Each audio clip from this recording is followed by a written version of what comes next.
네, 안녕하세요. 부동산 아저씨입니다. 네, 오늘은 지난 월요일 영상 L씨에게 제가 어떠한 조언을 해드렸는지 말씀드리도록 하겠습니다. 일단 L씨가요, 자신이 지금 살고 있는 향동 아파트를 계속 보유하고 그거를 전세를 놓고요. 그 전세금을 활용을 해서 새로운 아파트, 소형 아파트를 추가로 매입을 해서 2주택 포지션으로 가면서 이 두 아파트의 시세 차익을 키워서 나중에 어느 적절한 시점 타이밍을 봐서 타이밍을 노려서 합쳐서 큰 아파트로 상급지 아파트로 이동하는 게 L씨의 계획이었는데요. 이 계획 참 괜찮은 계획이에요. 괜찮은 계획인데 그 L씨의 그 생각을 듣고 저는 어떻게 조언을 해드렸냐면요. 무작정 주택 수를 늘리는 것보다는 우선 양도 차익 실현을 하는 게 어떻겠느냐 이렇게 조언을 드렸습니다. 6월 1일부터, 그러니까 올해 6월 달부터요, 더 양도세가 규제가 심해졌어요. 그래서 2주택일 때는 가뜩이나 중과세 되는데 여기다 10%가 더 중과세가 돼요. 그리고 3주택일 때는 20%가 더 중과세가 돼버려요. 그러니까 만약에 이 사례자 L씨의 경우 같은 향동 아파트를 보유하고 있는 상태에서 또 신규로 아파트를 하나 더 취득을 하게 되면 양도세가 10%가 더 추가 중과세가 돼버려요. 그러면 무엇보다 큰 문제는 뭐냐면요. L씨가 추가로 주택을 취득할 경우 2주택으로 인해서요. 신규로 취득한 주택을 먼저 처분하지 않는 한 향동의 아파트를 양도세, 비과세 받을 수 있는 방법이 없다는 거죠. 또한 신규로 취득한 주택을 먼저 양도한다 해도요. 우리가 전편에서도 그 양도세 30만 원 때문에 양도세 폭탄 맞은 그 사연 거기서도 잠깐 언급을 했는데 규제 지역에서 양도세 비과세를 받으려면 세 가지 조건이 있는데 그 세 가지 조건 중에서 하나가 2년 이상 보유하면서 2년 이상 실거주를 해야 되잖아요. 근데 이게 문제가 뭐냐면요. 그 신규로 매입한 아파트를 먼저 팔았어요. 향동의 아파트 양도세 비과세 때문에. 그러면 그 1주택이 된 그 기산 시점 있잖아요. 이게 다시 그때부터예요. 그러니까 이게 무슨 말이냐면 내가 이미 향동의 L씨 계획은요 2년 이상 보유를 하고 2년 이상 거주를 한 그 요건에 충족한 상태에서 세를 놓고 전세를 놓고 신규 아파트를 취득을 했잖아요. 근데요 이 2년 이상 이게 다 제로가 된다는 거예요. 다시 해요. 리셋. 새로 산 아파트를 처분하고 그 시점부터 1주택이기 때문에 1주택의 기산점은 그때부터 다시 시작을 해야 된다는 거예요. 그러면 L씨가 생각했던 것처럼 이 신규 아파트를 먼저 차익 실현을 했어요. 그러면 향동의 아파트를 다시 비과세를 맞추려면 2년이라는 시간을 더 허비해야 되는 거예요. 소비해야 되는 거예요. 그러면 우리가 3, 4년만 몸테크를 하려고 그랬는데요. 3, 4년이 아니에요. 5, 6년이에요. 5, 6년. 2년이 더 추가가 돼야 되기 때문에. 그리고 다시 향동의 아파트에 물론 이 세법이라는 게 언제 규제가 되고 또 언제 완화가 되고 될지는 모르겠지만 현재 그 세제가 그대로 유지가 된다는 전제하에 놓고 보면 L씨는요. 다시 향동에 들어와서 2년을 더 살아야 그리고 나서 팔았을 때 양도세를 비과세 받을 수가 있어요. 그렇기 때문에 이게 L씨의 생각처럼 쉽지가 않거든요. 그러니까 우리가 2주택, 다주택으로 투자를 해가지고 자산을 빠른 속도로 늘리는 것도 당연히 중요해요. 굉장히 중요해요. 하지만 1주택이면서 9억 원까지 양도세를 비과세 받을 수 있는 경우라면 다주택 포지션으로 가는 거는 신중해야 돼요. 특히나 L씨처럼 양도 차익이 큰 경우에는 더더욱 비과세 혜택을 누리셔야 돼요. 이 비과세 혜택을 통해 가지고요 양도 차익을 최대한 내 주머니로 들어오게끔 양도 차익을 실현하는 게 중요하다고 저는 생각을 하거든요. 이게 다주택으로 가서 자산을 빨리 늘리는 것도 당연히 중요하지만 우리가 그냥 섣불리 자산 늘리는 거에 비중을 두기보다는 실익 얼마만큼 실제 이익이 있는지도 따져 보셔야 돼요. 이게 무슨 말이냐면요. L씨가 2주택으로 감으로 인해서 얻을 수 있는 그 시세 차익 상승분과 현재 1주택을 유지하면서 향동의 아파트에 대한 양도세 비과세 혜택을 받을 수 있는 절세 금액을 비교해 보셔야 돼요. 그러니까 2주택으로 갔을 때 상승분하고 이 향동 아파트 1주택으로 비과세 받을 수 있는 이 양도 차익 이게 어느 게 더 큰 건지를 비교를 해보셔야 되거든요. 근데 LC의 경우 지금 현재 기준으로만 놓고 보더라도 양도 차익이 5억에서 6억 정도예요. 근데 이게 4년 5년 뭐 시간이 더 지나면 현재 분위기상으로는 이 양도 차익은 더 커질 거란 말이에요. 그러면 다주택 포지션으로 가는 것보다는 일단 이 5억 6억이 넘는 이 양도세 비과세 이 혜택을 누리고 차익을 실현시키는 것이 더 남는 장사가 될 거라는 거는 쉽게 알 수가 있어요.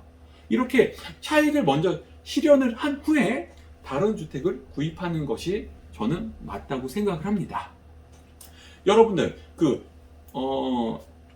그래요. 그 무주택자 분들의 소박한 소망은 내 집 하나 갖는 거, 내 집 하나 갖는 유주택자가 되는 게 꿈이에요. 근데 또 유주택자가 되잖아요. 그럼 유주택자들의 꿈은 뭐냐면요, 다주택자가 돼서 빨리빨리 자산을 증식하는 거. 예, 이런 또 계획을 또 꿈을 갖거든요.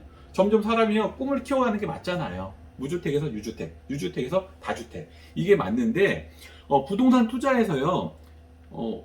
그래서 제가 생각할 때는 1주택은 투자가 아니에요. 왜냐하면 이건 인플레이션 해지용이거든. 해지용에 불과하거든요. 그 자동차 기여로 비유를 하면 중립 기여인 셈이에요.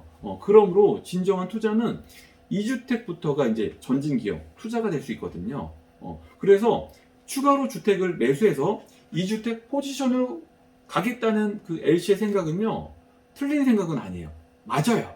맞는 생각인데, 우리가 근데 여기서 생각해 봐야 되는 거는 2주택자가 되기 위해서는 그냥 무작정 집을 사고 해서 다주택자가 되는 건 의미가 없어요.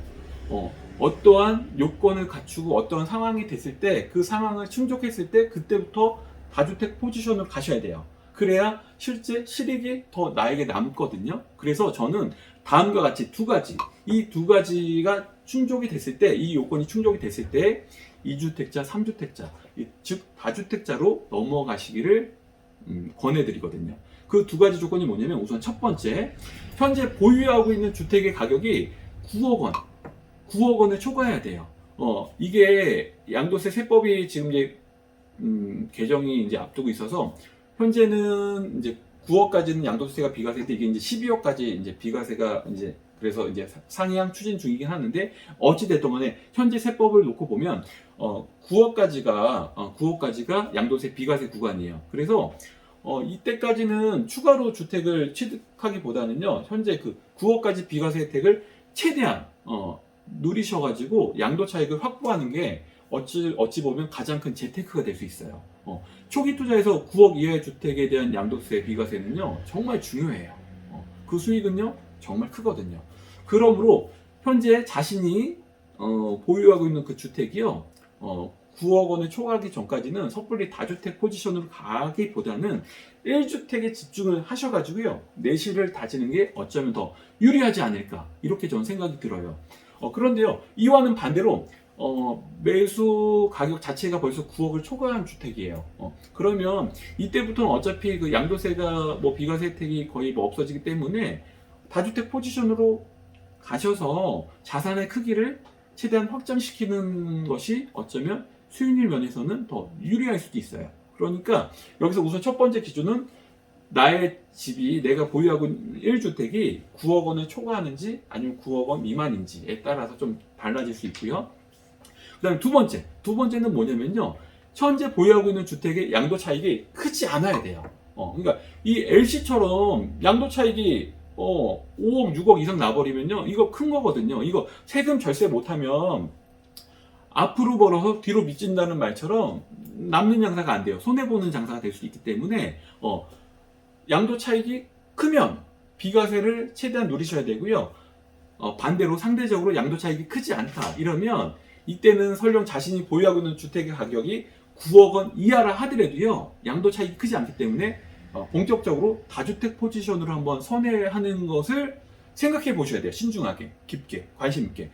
우리가 정부의 규제 속에서도 다주택자가 되려고 하는 이유는 주택의 수를 늘림으로 인해서 자산의 크기와 속도를 빨리 늘리기 위함입니다. 그런데 LC의 경우에는요, 주택에서를 늘리는 것이 오히려 순자산을 줄어들게 만드는 역효과를 일으킬 수 있기 때문에 신중하게 판단해야 되고 다주택자로 가는 거를 좀 고민하셔야 됩니다. 그러므로 일단 LC는요, 향동의 아파트를 1주택자로서 양도세 비과세 혜택을 받는 것에 최대한 중점을 두셨으면 좋겠습니다. 그리고 보다 이제 상급지에 제 개인적인 생각은 그래요. 다주택 포지션으로 가는 것보다는 향동의 아파트를 최대한 그 비과세 요건을 받으셔가지고 차익 실현하시고요. 그 돈으로 보다 상급지에 전세를 끼고 30평대 아파트를 사 놓으셨으면 좋겠습니다. 어차피 한 3, 4년 정도 몸테크할 생각이었잖아요. 그러니까 그 후일을 도모하는 그 의미에서 지금보다 향동보다는 한 단계 혹은 두 단계 높은 상급지에 30평대 전세를 끼고 사 놓으시는 게 좋다고 저는 생각을 해요. 그리고 혹시라도 3, 4년 후에 실입주를 고려하신다 그러면 나중에 보증금을 뭐 반환해주고 이런 여력이 돼야 되잖아요. 그러니까 너무 급지를 뭐 두 단계, 세 단계 이렇게 올리지 마시고요. 한 단계 정도만 올리셔가지고 중급지 정도에 마련해 놓으시는 게 좋을 것 같고요. 그다음에 실거주 목적보다는 나는 투자 목적으로 좀 베팅을 하겠다. 이렇게 생각을 갖고 계신다면 가용 자금이 그 가능한 범위 내에서 최대한 상급지에 묻어 놓는 것이 저는 좋다고 생각을 합니다. 그러므로 LC에게 실질적으로 순자산의 크기를 키울 수 있는 선택은 다주택 포지션으로 지금 가는 것보다는 1주택을 유지하면서 양도세 비과세 혜택을 받는 것이 저는 중요하다고 생각을 합니다. 오늘 영상은 여기서 마치겠습니다. 오늘 영상이 좋았다면 좋아요, 다음 영상이 기다려지신다면 구독과 알림 설정 부탁드립니다. 감사합니다.